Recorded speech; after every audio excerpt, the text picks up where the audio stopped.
Hey everybody, welcome to episode 16 of Anti-Social. I'm Brandon. With me as always is my pal Alex.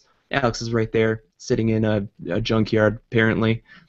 And That's we've my got a house at special the guest moment. tonight. Yes, yes. So we've got a special guest tonight. Not only is he our writer, director, producer, but he knew Alex back when he was straight. So maybe we'll get some info about that. Alex, you want to introduce your buddy? Um, I would love to. Our special guest here tonight. We go way back to Pulaski Street in Hamtramck, where Represent. where we used to terrorize the neighborhood on our big wheels. Our guest tonight is Bruno Tysh. Hey, what's up, guys? Thanks so much for having me. I really appreciate it. Coming live from Los Angeles. I just had an avocado. Feeling great. Sun is still shining Healthy here. fruit, healthy snack. Yeah, man. That's all we eat. All we eat. All healthy all the time in California. That's right. Yeah. So, And- Bruno, how do you know Alex?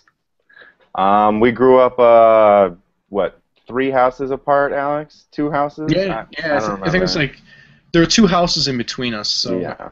however you want to count that. So yeah, so we go back, way back, Hamtramck, the original Pulaski Street gang. The deep Polak Standing in crew. line for punchkis. Oh yeah, no way. We get to cut the line, man. Yeah, exactly. We go to the front. Inside. Yeah, You get to go to the front. You're the punchki VIPs. You that's gotta right, talk and man. everything. I'm gonna get that tattooed next. Punchki VIP. Started a whole trend. Fantastic. That should be a thing. I hashtag punchki VIP. I would love that. It's That's kind of what all like, That's what all 2.5 people watching right now should be tweeting. Absolutely. Yeah. hashtag it up, man. Follow the hashtag. So Bruno, you graduated, went on to Chicago, joined a film program in college there. Is that right? Yeah, the program I went to at Columbia College Chicago has a in LA program. It's a 5 weeks. It counts as a full 15-week term. So I did that for screenwriting. You could do it either for producing or screenwriting, and I went for the screenwriting portion. And that took us out to LA, where we worked there, and with a couple of buddies in the program, we all just decided to kind of stay here and not come back. And I had kind of planned it so I could graduate out of the program and not have to return to Chicago. And that was 7 years ago now, so I've been in LA hacking it since then. And so the Emphasis people. on the hack. Yeah, sorry. There you go. Hack into a punchki. The people that were in your program were the people that you met at just met within the program, and then you went out there together, or were you guys friends from before? We weren't really friends from before, which is kind of weird because now we're all roommates and we've lived together for a while, and they're some of my best buds. But I didn't even really know them at school. They were just kind of the other kids who decided to go to the program at the same time. From this, our film school is pretty giant, so then it ended up being about 15 screenwriting students and about 20 producing students who all went out for our particular semester. So then we became really close with some of those kids, and Trent and Michael are still 2 of my roommates then, but we had a really awkward meeting where we didn't know each other, and we met each other in like a sandwich shop, and we're like, all right, so we're all gonna move to LA together. Oh yeah, this is Michael. Like, we should introduce each other first. Well, I mean, a lot of my gay writing guys start partner dating now. that way. So. Oh yeah, well, we have apps for that. That was before Tinder. Sandwich shops were like back in The my day original we didn't Tinder. have apps on our phone that hooked you up with other men. We had a sandwich shop. You go and you get a 6-inch for $5. My God, $5 these days. Get that foot-long line. Well, if you're talking about gay men in 6 inches, it's really more like 3. Oh, they're lies. So you went out to LA, you started, working and writing. Your first writing credit was for a little show called Mashup. Yeah. Mashup was a bunch of Chicago comics and my directing friend Jordan Vogt Roberts. They got together, and George started creating like visual pieces to go with the stand-up. And that group of stand-up comics now are all quite blown up, but it was really fun at the time. That was like us just kind of goofing around with the camera, trying to capture something visual to lay over some of their stand-up comedy. And some of those guys were like Matt Bronger and Kyle Kinane and Kumail Nanjiani and Thomas Middleditch. A lot of these guys now are on Silicon Valley on HBO, so pretty much like all that Mashup crew finally got their own scripted show somewhere, which is pretty cool. But yeah, Mashup was a great time. It was literally just get to sit in a room with my friends and pitch like stupid jokes, and almost none of them made it to air, of course. But I guess that's how it works, being the baby in the group. Yeah, that's cool. I remember I saw the episode with Hannibal Buress. He kills it. Yeah, it's pretty good. But yeah, that was a great show. So then, after that, what did you work on? I worked on a lot of stupid little shorts with different people in a variety of different roles, just trying to get as much experience as I could. I worked a lot of art department, which is thankless work. It's really hard. You're the first ones there, the last ones to go. You usually have the smallest budget. But I feel like that taught me a lot of kind of the tricks of the trade that I know now on how to make stuff really cheap and how to get around more expensive production problems to make our videos feel like they have a higher production value, even though we don't have any money for any of them. Notably, I worked on another short film that Jordan Vogt Roberts made called Successful Alcoholics that got into Sundance. It's like a 30-minute short film. And then after that, it was mostly just writing on my own. Okay. And the short, that was with T.J. Miller, right? Yeah, T.J. and Lizzie Kaplan. Okay. Wow. Fantastic. Yeah, that was cool. Oh, go ahead.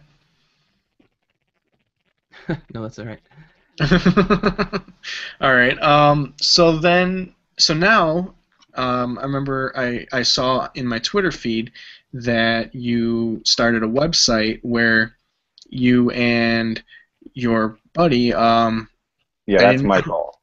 Michael, okay. You guys started your own website where you guys are now posting your own little, like, I guess, micro shorts.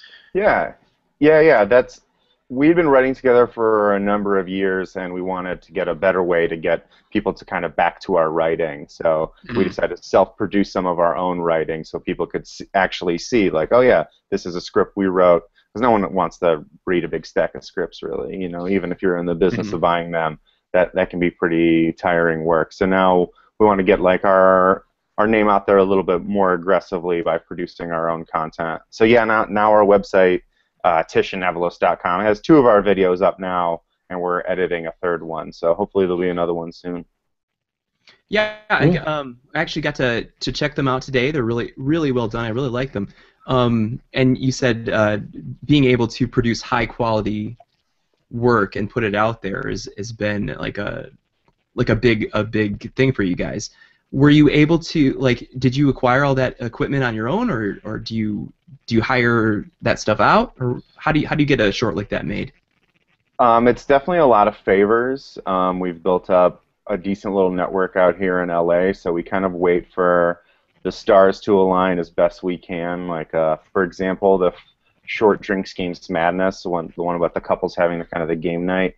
That camera was a pretty fancy camera, but our friend was shooting a commercial with it, and it had been rented to him through his job all week. So it was literally like sitting in his apartment for 2 days, you know. And we found out that he had the camera, and then we got our other buddy who can use it, and so it's like we just kind of wait for weird opportunities like that and pounce on them, because that camera would have been like, you know, hundreds of dollars a day or whatever, but that was just like a freebie for us. And most of our work ends up being free labor because they're all our buddies that we've done lots of stuff for them, so it's kind of like a big free trade, and then we try to pay for as little of production expenses as we can, but some of it's you have to pay. There's no way around it. Yeah. Well, they look fantastic. I want to let you know they're Thank you. Yeah, really they look good, great. really good.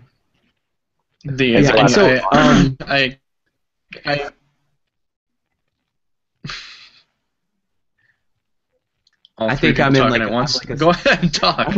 I'm on a 6-second time loop or something. I've traveled through time, so go ahead.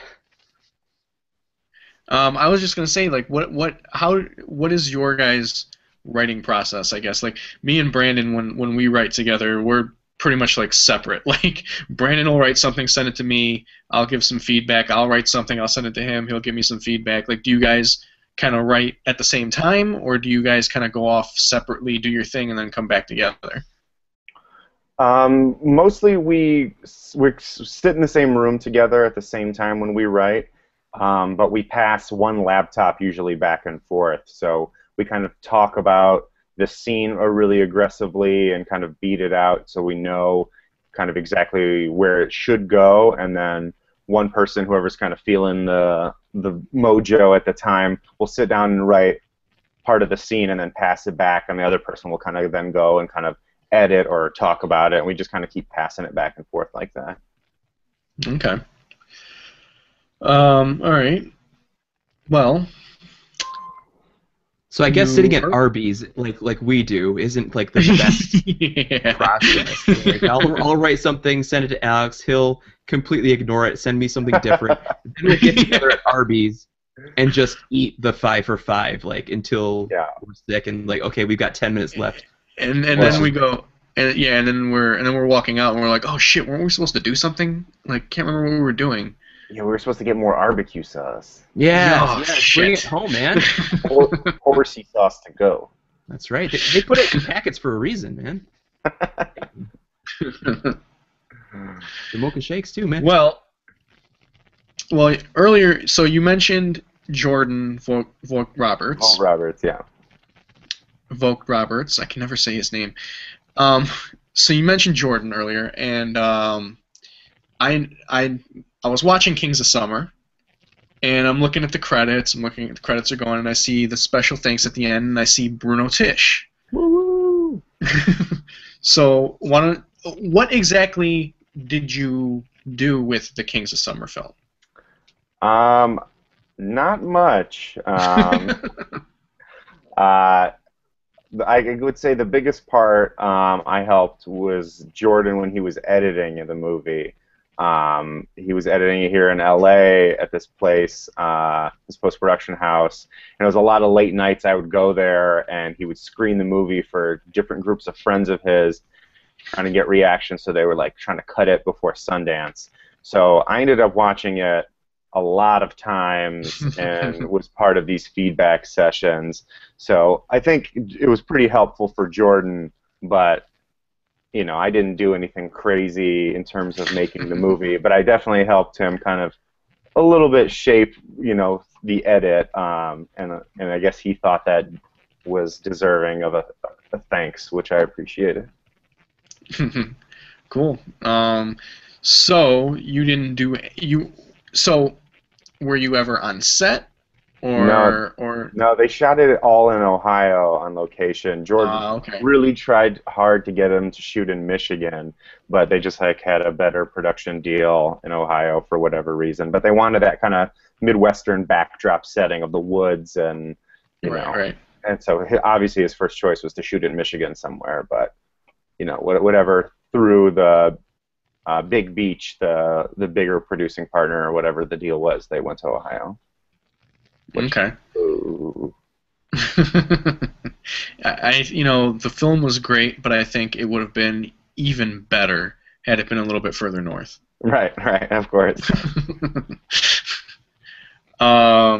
So I remember you were telling me a story then. I just assumed that it was from the set while Kings was being filmed, but you had a story you told me a while back about some celebrity encounters. Oh yeah. Well, this was with Nick Offerman, the star of Kings of Summer, and this is actually at Sundance, the film festival, where they were in. So, and I went to go hang out, and Jordan and some of the other filmmakers on Kings of Summer, they rented like one big giant house for everyone to kind of come crash in, because finding accommodations in Park City is really tough for that week and really expensive. So I couldn't afford to stay anywhere, so I crashed at the big house. And Nick Offerman and his wife Megan Malawi, they were both staying at the house for one night, and they came in, while everyone else was out of the house, and it was just me and this other kid, Mike Berlucci, and we're in our bathing suits drinking beers in the hot tub when Nick Offerman comes in with Megan. So we're like helping them with their bags and our swim trunks, and then later he comes down and is doing a little socializing, and at this time we're having some drinks kind of like around the fireplace. And Nick's a super cool guy, and I'll do my really bad Offerman impression. But he looks over at me and he goes, "Hey, gentlemen, how are you doing? Hey, Bruno, well, what are you working on there?" And I go into like a full LA pitch about what stories I'm writing right now and what projects I have. And Nick very kindly lets me tell my whole spiel. And then when I'm done talking, he goes, No, I meant in your hand. What, is there whiskey here in the house? Do you have something I could drink? And I was like, oh, yeah. Like an asshole in the kitchen. Yeah, there's scotch in the kitchen. But yeah, that's what he wanted to know, what I was working on, not any of my writing. He doesn't care about that. But he was kind enough to let you finish. Oh, yeah, sure. And entertain that thought. And I imagine he smelled of sandalwood the whole time you were talking to him. There was sawdust all over the house, even though no one was cutting any wood. It was kind of like Pigpen in the Peanuts, except with sawdust. But I only talked to him for a little bit. He was really sweet, and but that's a hilariously embarrassing story. I love telling that. That's great. Fantastic. It's a great celebrity story. The only celebrity story that I have was me and my cousin. Our great uncle was going back to Serbia, and his flight got delayed. So they put him up in a hotel for a night until the next day, so that they could fly. And so we went to the hotel to see him in the morning, and me and my cousin were sitting in the lobby. And all of a sudden, Macho Man Randy Savage walks in, and we both lose our shit. We're just like, "Oh my God, it's Macho Man!" And he comes in. He goes to like the concierge, asks them something. They point towards the payphones because there weren't cell phones yet. So he went to the payphones to make a call real quick, and he goes over to the payphones. Makes his call, hangs up, and he leaves. And me and my cousin go walking over there, and my cousin's freaking out because he's like, "I was just using this phone before he came in. Oh my God, oh my God!" And we're just, picture a 9 and a 12-year-old, just Macho Man Randy Savage walk into a hotel. We were going ape shit. You should have tackled him off the top rope, like jump off a counter and dive on top of him. I would have loved that. Please tell me that he was talking the phone like in his Macho Man voice. I said I needed a cab. Cab over to Lakeside Mall. I would only hope that he was. Snap into that Slim Jim. Rest in peace, Macho Man Savage, man. Alex witnessed probably my worst celebrity moment. Oh yeah. That was such a good one. There was a open casting call over in Grand Rapids, so we grabbed a bunch of us in a van and we headed down there. This long, super long line. Waited for about half the day. When we finally got up to the, you get like into this like pre-screening room where you just sit in a circle and fill out paperwork, and then they let you into this like, it looks like a cafeteria or something, and there was these tables and there was these guys like very disinterested sitting behind there like looking at their phones as people were like giving these like really shitty auditions like right in front of them. It was like what are they gonna? Are they really gonna cast somebody like in this manner? And so I figured, okay, I got to make an impression, or it's over, a waste of a trip. And Dustin Lance Black, he was the writer on Milk, Academy Award-winning writer on that, and then he wrote this one. I don't even remember. Do you remember what this movie was, Alex? It was like I don't remember the movie. But he was directing that movie actually, and it was starring Jennifer Connelly and Ed Harris. But yeah, I don't remember what the movie was though. Yeah, something like that. So I'm standing there, and I like the only reason I know what he looks like is because I Googled him the day before because like oh, we're going to audition for Dustin Lance Black, sort of. And so I looked him up, and then I YouTubed his acceptance speech and stuff. Okay, whatever. And the dude is standing right next to me while I'm like at the table. And this guy doesn't even look. Lance he's just sitting there checking his emails or whatever. But the guy behind the desk is like, okay, what's your name? What do you do? And, all right, well, and I think they're just talking, just kind of like feel out your personality. He was like, okay, do you have any questions? I was like, yeah. How old do you think I am? I'm a lot older than I look, so I just like, this is the first thing that came to my head. And Dustin Lance Black looks over me. He goes, I'd say you look about 45. I was like, oh man, okay. And I didn't know what to say. It was like, okay, Oscar winner just like pissed all over me. So I was like, oh no. You wouldn't believe he'd guess it perfect right on the first try. Yeah, right, man. He used to work at Carnival as a Cedar Point, guessing people's age and weight. So I just ran out of there and I tell you how much you weigh. Yeah, you can win this giant pink elephant, shaped like Sean Penn. Yeah, he just pulled it out of nowhere too. That elephant. He was just like 45. Oh, I give this to myself.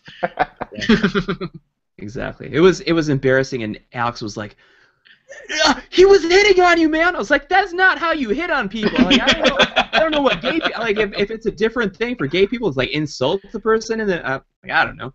So yeah, it's just like it's pretty much just like a compliment. Okay. That's what we do.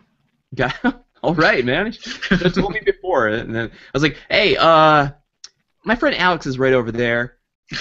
If he does things, can that like get me in the? I don't know.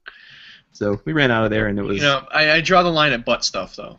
Yeah, butt stuff. Yeah, you don't want to do butt stuff in front of like 30 other people in line. That's for special people. You know what they say here in LA? If you want a job, you got to give a job. Oh yeah. Wait a minute. You got it, man. I create all kinds of jobs. Job creator. I'm a job creator. I'm saving the economy. Thanks, Obama. Jobs. All right. So, Bruno, what is on the horizon? Well, like I said, we're editing our third film right now that we're going to put up soon. We're really excited about that, and we're looking to produce this fourth one. Hopefully we're trying to find someone else to pay for it because we're getting real broke paying for it ourselves. But I don't know, we're thinking about something a little larger in scope. These last videos are all kind of 5 minutes or under. We want to maybe do something in the 10 to 12 minute range. Mm-hmm. And we're also looking to submit those other shorts into festivals too. So hopefully we'll get to slap some fancy festival logo on one of them. And there's a lot of really terrible festivals, so if we don't get into the good ones, we'll submit to the terrible ones. The safety festivals. Yeah, oh yeah. Absolutely. Total safety school. Yeah, the safety school. Oh yeah. Exactly. Our joke is if we get into one of these terrible fests, we're going to go. We don't care where it is, like, if it's just like the rights to, just seriously a festival that is only going to play in hotel rooms, in TVs in Utah for one hotel chain. And I was like, I'll do it. Let's go to Utah. Go to this terrible hotel. I don't care. Hey, it's all good. It's all good. Last year, I did a little indie film like 2 years ago, and last year it finally got into some festivals. And yeah. The one that I went to was in Frankenmuth here in Michigan.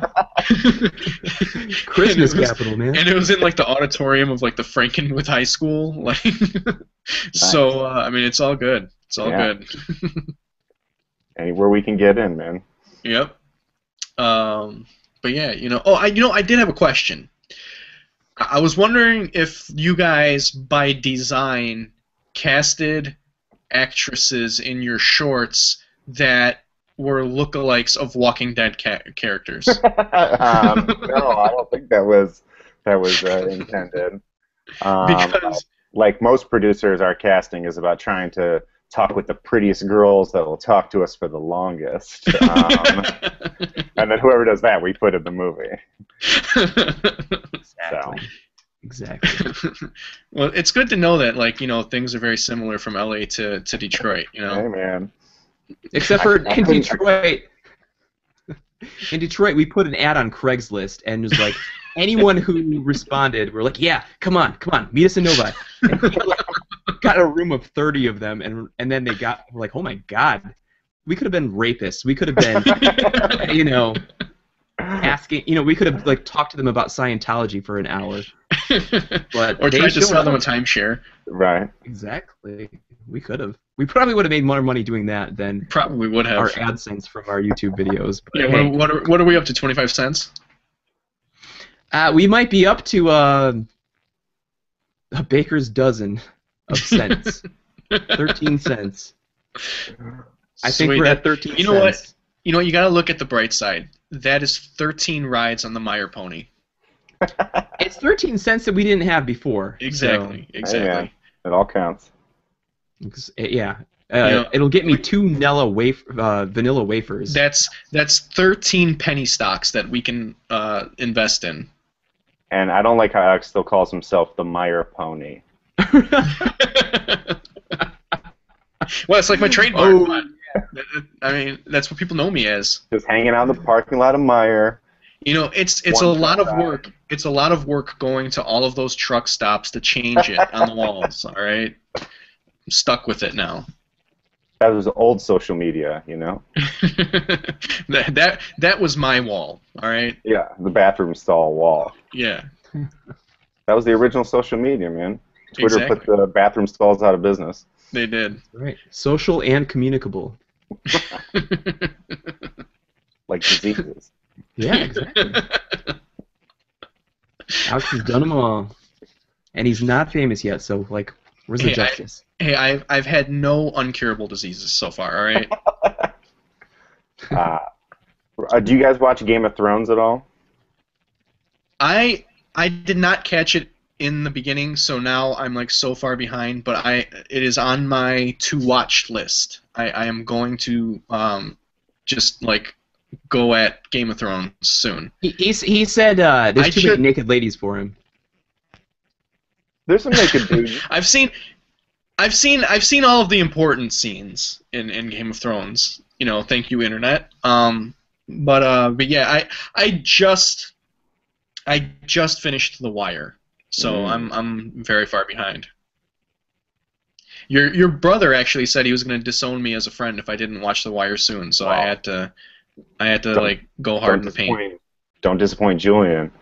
What about you, Brandon? Yeah. Have you seen Thrones? I have not. I'm watching Full House from the beginning, and I'm on starting to get good. It's like when they really explore Uncle Jesse's Greek heritage. So once I get caught up on that, then I'll get into Game of Thrones. It's a little difficult for me because I don't have HBO, but I have been watching Silicon Valley in ways that I'm not proud of. Nice. Love that show, so I'm glad to hear that you worked with those guys and they're good guys. But yeah, Game of Thrones, man. I really want, I only want to watch it because people get so pissed off about it, and it's like Monday morning, everyone's like, oh my God, can you believe this? Another wedding? Holy hell! Why do people go to weddings anymore, man? It's awful. So I want to be a part of that. I feel like it'll be worth it. It'll be worth it. I already kind of know what happens a little bit just from checking Twitter and stuff. But yeah, I want to watch it. I do. You know what? I like that they made a dwarf a main character. He's a good guy. This Peter Dinklage, man. Yeah. He was an elf guy. He's great on the show. I bring it up because we had talked about for a while, like it'd be really fun to make something like a weird period thing, like in a weird, crazy world or genre like Game of Thrones. Like we made a couple short films now. It'd take a little bit more in terms of art department, but it'd be really fun to make some 5-minute film about a bunch of psycho warriors in a tavern or something that all murder each other. That would be a little harder to pull off, but as we keep making more films, we kind of get bolder and bolder with them. It'd be really fun to do something like that, where we get a bunch of crazy-looking extras with beards and chainmail and Viking helmets or something. You got to step it up every time. Yeah. Absolutely. So I have my little notebook that I just jot ideas down in, and I'm gonna just throw one out there because I'm probably never gonna be able to make this, but I wrote down an idea that I think would be hilarious, and all I wrote down was goth man cave. I haven't gone any further. I haven't gone any further than that, but I just think that would be hilarious. It's called the People Cave. Get with it, man. But yeah. Xbox and eat Cheetos in the dark. And it would like be an actual cave. Like it wouldn't be like a really nice basement. It would just literally just be a cave. Like the Bat Cave pre-Bruce Wayne, just a cave. Yeah, but it would have like a crazy Bose surround sound system. 5-to-1. Yeah. So, I think you could sell idea. that, man. Golden idea. You get like a makeover show where you like go to people's houses and redo one of the rooms into a cave. Yeah, that would be pretty sweet. Like pimp my cave. Yeah, it would be like you would go to somebody's house that is kind of like crappy as it is, and you're going in on the like premise that you're going to make it better, but you actually make it worse. Yeah, way worse. You make it way worse. Well, we painted all the walls black and took out all the windows. There you go. All right. Well, I don't know. Do you? All HGTV. All right. If they'll put Balky Bartakamus in a home improvement show, do that. Well, we talked about home improvement show. Well, we talked about this last week. Balky should have been the spokesperson for Dan and Oikos yogurt, not John Stamos. You remember his character on Beverly Hills Cop? Yeah. At one point, he introduces that huge gun that he gets in like Beverly Hills Cop 3. It's got like a microwave and a TV on the gun. So, Brandy, underrated guy, man. Brandy, you're watching a lot of Full House. Can you tell when it's which of the Olsens on camera? Are you that good yet? Oh yeah, absolutely. I can tell when it's like a really like catchphrasey kind of like upbeat thing, it's Ashley. But when they like need to go to the dark places, like the dog ran away, got run over, she falls off a horse. Pretty sure it's Mary Kate. They're fraternal, so you can kind of tell. You can look at the cheeks and the darkness into their soul. Wait, I thought they were they're identical, aren't they? They're not fraternal. No, they're fraternal. They're fraternal. Wow, I always thought they were identical. Hey, you're talking to someone who's Googled this, okay? So. I'll be damned if they aren't fraternal. Sure look alike, though. I will only not make fun of that in a later episode if you tell me you did it while you were driving. I asked Siri, like, hey, which of the Olsen twins is the messed up one? Siri never knew works that. out. Yeah. Siri knew that. I remember I saw Dave Coulier when I was 12 do stand-up at the Comedy Castle in Royal Oak, and I remember thinking that was the height of comedy. I was like, that's it. We've hit it. Just pack it up and go. Yeah, let's just quit it after this. Drop the mic and leave. Please tell me it was 60 minutes of him doing a Bullwinkle at stand up. Yes, well, I was driving on 696 the other day, and half his shtick was he was wearing a Red Wings jersey, I think, and which I loved. Play to the hometown crowd, man. Cut it out. Well, I've recently graced that stage, the Comedy Castle. Big shoes to fill after Coulier. Big shoes to fill. It's huge shoes. Back in '97. It was huge shoes to fill. I felt the pressure. I felt the pressure as soon as I stepped out there. Like the ghosts in the ether were just weighing on me. What was the show? It was just an open mic. I just went and did an open mic. I've also performed on the same stage as Dustin Diamond, coincidentally. Ooh. And I've actually opened for Dustin Diamond. Hey, it's like the Kevin Bacon thing. We were destined to meet on that movie set 5 years ago and form a partnership because we both had connections to Screech. Yes. Destined for Dustin. Oh, there's our next web series. God damn it! Where were you 4 years ago? have taken that in a whole different direction, and it would have been Hey, huge. Alex, the next time you're doing open mic, come on stage with a guitar, and then put the guitar down and do jokes, and everyone will be super happy. Just never use the guitar. And everyone's like, we're so relieved. Everyone's like, oh, thank God. We thought we were going to have to listen to this guy sing, and now it's just jokes. People will love it. And a trunk full of props and puppets. Yeah, that you never use. And it's like, oh, we thought this was going to be awful, and it was only okay. It was awesome. Totally changed my expectations. I think I might have to do that, actually. I think it'll be great. Just come out with the guitar strapped on, and then introduce yourself and take it off and tell jokes. If I do that, I'm so gonna put it on YouTube. Yeah, that's great. Do it. All right. Well, I don't know, Brandon. Do you have any questions? No, I just really like the stuff that you're doing, and it's high quality, and it's I look forward to the third and fourth ones that you've got coming out, and if there's any advice you can give to Alex and I, who are sort of like novice writers / performers. I mean, we're kind of we write because we have to, because we want to perform, we want to act and stuff, and the only people that are going to create the stuff that we want to act in is ourselves, and we're the only people that will cast us too. So, what advice can you give us to kind of get to that next step? Just first on the writing level, we rewrite a ton. I know everyone says that, but it's just like, we gotta kill all your babies and then move forward and just really write it and write it and write it till every word is perfect. So when you finally do get to make it, you're starting with the strongest foundation of the house you can, and then save up your favors and then cash them in for something big.